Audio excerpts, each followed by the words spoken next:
झींगुर क्या करोगे? इसी डर से तो वह गाय भैंस नहीं पालता। हरिहर भेड़े तो हैं। झींगुर क्या बगुला मारे पखना हाथ। हरिहर फिर तुम ही सोचो। झींगुर ऐसी जुगुत निकालो कि फिर पनपने न पावे। इसके बाद फुसफुस करके बातें होने लगीं।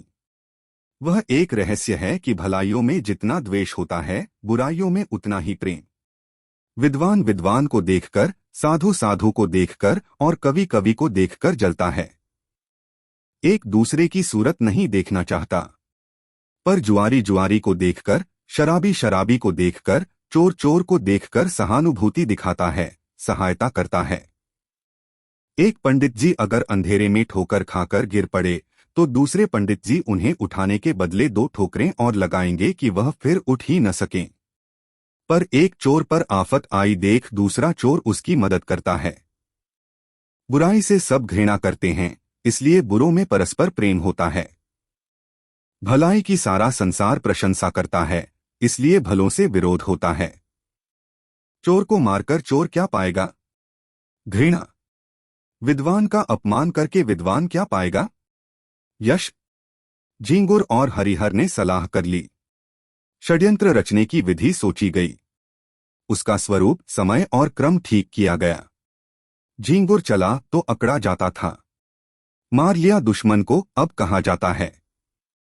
दूसरे दिन झींगुर काम पर जाने लगा तो पहले बुद्धू के घर पहुंचा। बुद्धू ने पूछा, क्यों आज नहीं गए क्या? झींगुर, जा तो रहा हूं। तुमसे यही कहने आया था कि मेरी बछिया को अपनी भेड़ों के साथ क्यों नहीं चरा दिया करते। बेचारी खूंटे से बंधी बंधी मरी जाती है। न घास न चारा, क्या खिलाएं? बुद्धू, भैया मैं गाय भैंस नहीं रखता। चमारों को जानते हो, एक ही हत्यारे होते हैं। इसी हरिहर ने मेरी 2 गौएं मार डाली। न जाने क्या खिला देता है। तब से कान पकड़े कि अब गाय भैंस न पालूंगा। लेकिन तुम्हारी एक ही बछिया है, उसका कोई क्या करेगा? जब चाहो पहुंचा दो। यह कहकर बुद्धू अपने गृहोत्सव का सामान उसे दिखाने लगा। घी, शक्कर, मैदा, तरकारी सब मंगा रखा था। केवल सत्यनारायण की कथा की देर थी। झींगुर की आंखें खुल गईं। ऐसी तैयारी न उसने स्वयं कभी की थी और न किसी को करते देखी थी। मजदूरी करके घर लौटा तो सबसे पहला काम जो उसने किया वह अपनी बछिया को बुद्धू के घर पहुंचाना था। उसी रात को बुद्धू के यहाँ सत्यनारायण की कथा हुई। ब्रह्म भोज भी किया गया। सारी रात विप्रों का आगत स्वागत करते गुजरी। भेड़ों के झुंड में जाने का अवकाश ही न मिला। प्रातःकाल भोजन करके उठा ही था, क्योंकि रात का भोजन सवेरे मिला कि एक आदमी ने आकर खबर दी, बुद्धू तुम यहाँ बैठे हो, उधर भेड़ों में बछिया मरी पड़ी है। भले आदमी, उसकी पघिया भी नहीं खोली थी। बुद्धू ने सुना और मानो ठोकर लग गई। झींगुर भी भोजन करके वहीं बैठा था। बोला, हाय हाय मेरी बछिया, चलो जरा देखूं तो। मैंने तो पघिया नहीं लगाई थी। उसे भेड़ों में पहुंचाकर अपने घर चला गया। तुमने यह पघिया कब लगा दी? बुद्धू, भगवान जाने जो मैंने उसकी पघिया देखी भी हो। मैं तो तब से भेड़ों में गया ही नहीं। झींगुर, जाते न तो पघिया कौन लगा देता? गए होगे, याद न आती होगी। एक ब्राह्मण मरी तो भेड़ों में ही न। दुनिया तो यही कहेगी कि बुद्धू की असावधानी से उसकी मृत्यु हुई, पघिया किसी की हो। हरिहर, मैंने कल सांझ को इन्हें भेड़ों में बछिया को बांधते देखा था। बुद्धू, मुझे? हरिहर, तुम नहीं लाठी कंधे पर रखे बछिया को बांध रहे थे? बुद्धू, बड़ा सच्चा है तू। तूने मुझे बछिया को बांधते देखा था। हरिहर, तो मुझ पर काहे बिगड़ते हो भाई? तुमने नहीं बांधी, नहीं सही। ब्राह्मण, इसका निश्चय करना होगा। गोहत्या का प्रायश्चित करना पड़ेगा। कुछ हंसी ठट्ठा है। झींगुर, महाराज कुछ जानबूझकर तो बांधी नहीं। ब्राह्मण, इससे क्या होता है? हत्या इसी तरह लगती है, कोई गऊ को मारने नहीं जाता। झींगुर, हाँ, गऊओं को खोलना बांधना है तो जोखिम का काम। ब्राह्मण, शास्त्रों में इसे महापाप कहा है। गऊ की हत्या ब्राह्मण की हत्या से कम नहीं। झींगुर, हाँ, फिर गऊ तो ठहरी ही। इसी से न इनका मान होता है। जो माता सो गऊ। लेकिन महाराज चूक हो गई। कुछ ऐसा कीजिए कि थोड़े में बेचारा निपट जाए। बुद्धू खड़ा सुन रहा था कि अनायास मेरे सिर हत्या मढ़ी जा रही है। झींगुर की कूटनीति भी समझ रहा था। मैं लाख कहूं मैंने बछिया नहीं बांधी, मानेगा कौन? लोग यही कहेंगे कि प्रायश्चित्त से बचने के लिए ऐसा कह रहा है। ब्राह्मण देवता का भी उसका प्रायश्चित कराने में कल्याण होता था। भला ऐसे अवसर पर कब चूकने वाले थे। फल यह हुआ कि बुद्धू को हत्या लग गई। ब्राह्मण भी उससे जले हुए थे। कसर निकालने की घात मिली। 3 मास का भिक्षा दंड दिया, फिर 7 तीर्थ स्थानों की यात्रा, उस पर 500 विप्रों का भोजन और 5 गवों का दान। बुद्धू ने सुना तो बधिया बैठ गई। रोने लगा तो दंड घटाकर 2 मास कर दिया। इसके सिवा कोई रियायत नहीं हो सकी। न कहीं अपील न कहीं फिर्याद। बेचारे को यह दंड स्वीकार करना पड़ा। बुद्धू ने भेड़े ईश्वर को सौंपी। लड़के छोटे थे।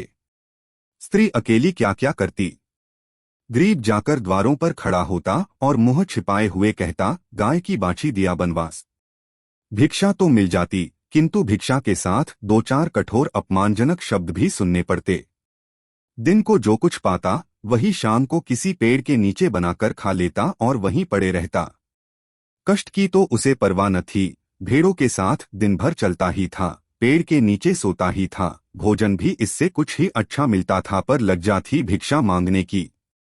विशेष करके जब कोई कर्कशा यह व्यंग्य कर देती थी कि रोटी कमाने का अच्छा ढंग निकाला है, तो उसे हार्दिक वेदना होती थी। पर करे क्या। 2 महीने के बाद वह घर लौटा। बाल बढ़े हुए थे। दुर्बल इतना मानो 60 वर्ष का बूढ़ा हो। तीर्थयात्रा के लिए रुपयों का प्रबंध करना था। गडरियों को कौन महाजन कृस दे। भेड़ों का भरोसा क्या। कभी कभी रोग फैलता है तो रात भर में दल का दल साफ हो जाता है। उस पर जेठ का महीना, जब भेड़ों से कोई आमदनी होने की आशा नहीं। एक तेली राजी भी हुआ तो 2 रुपए ब्याज पर। 8 महीने में ब्याज मूल के बराबर हो जाएगा। यहां कर्ज लेने की हिम्मत न पड़ी। इधर 2 महीनों में कितनी ही भेड़ें चोरी चली गई थीं। लड़के चराने ले जाते थे।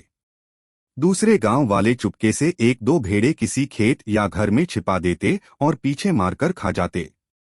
लड़के बेचारे एक तो पकड़ न सकते, और जो देख भी लेते तो लड़े क्यों कर। सारा गांव एक हो जाता। 1 महीने में तो भेड़ें आधी भी न रहेंगी। बड़ी विकट समस्या थी। विवश होकर बुद्धू ने एक बूचड़ को बुलाया और सब भेड़ें उसके हाथ बेच डालीं। 500 रुपए हाथ लगे। उसमें से 200 रुपए लेकर तीर्थयात्रा करने गया। शेष रुपए ब्रह्मभोज आदि के लिए छोड़ गया। बुद्धू के जाने पर उसके घर में 2 बार सेंध लगी, पर यह कुशल हुई कि जघट हो जाने के कारण रुपए बच गए। सावन का महीना था। चारों ओर हरियाली छाई हुई थी। झींगुर के बैल न थे। खेत बटाई पर दे दिए थे। बुद्धू प्रायश्चित्त से निवृत्त हो गया था और उसके साथ ही माया के फंदे से भी। न झींगुर के पास कुछ था न बुद्धू के पास। कौन किससे जलता और किस लिए जलता। सन की कल बंद हो जाने के कारण झींगुर अब बेलदारी का काम करता था। शहर में एक विशाल धर्मशाला बन रही थी। हजारों मजदूर काम करते थे। झींगुर भी उन्हीं में था। 7वें दिन मजदूरी के पैसे लेकर घर आता था और रात भर रहकर सवेरे फिर चला जाता था। बुद्धू भी मजदूरी की टोह में यहीं पहुंचा। जमादार ने देखा दुर्बल आदमी है, कठिन काम तो इससे हो न सकेगा। कारीगरों को गारा देने के लिए रख लिया। बुद्धू सिर पर तसला रखे गारा लेने गया तो झींगुर को देखा। राम राम हुई। झींगुर ने गारा भर दिया, बुद्धू उठा लाया। दिन भर दोनों चुपचाप अपना अपना काम करते रहे। संध्या समय झींगुर ने पूछा, कुछ बनाओगे ना। बुद्धू, नहीं तो खाऊंगा क्या। झींगुर, मैं तो 1 जून चबैना कर लेता हूं। इस जून सत्तू पर काट देता हूं। कौन झंझट करे। बुद्धू, इधर उधर लकड़ियां पड़ी हुई हैं, बटोर लाओ। आटा मैं घर से लेता आया हूं। घर ही पिसवा लिया था। यहां तो बड़ा महंगा मिलता है। इसी पत्थर की चट्टान पर आटा गूंधे लेता हूं। तुम तो मेरा बनाया खाओगे नहीं, इसलिए तुम ही रोटियां सेंको, मैं बना दूंगा। झींगुर तवा भी तो नहीं है। बुद्धू तवे बहुत हैं। यही गारे का तसला मांझे लेता हूं। आग जली, आटा गूंधा गया। झींगुर ने कच्ची पक्की रोटियां बनाई। बुद्धू पानी लाया। दोनों ने लाल मिर्च और नमक से रोटियां खाई। फिर चिलम भरी गई।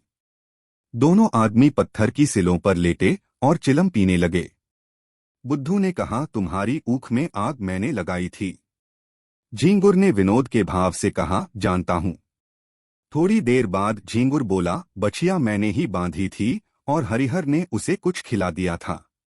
बुद्धू ने भी वैसे ही भाव से कहा, जानता हूं। फिर दोनों सो गए।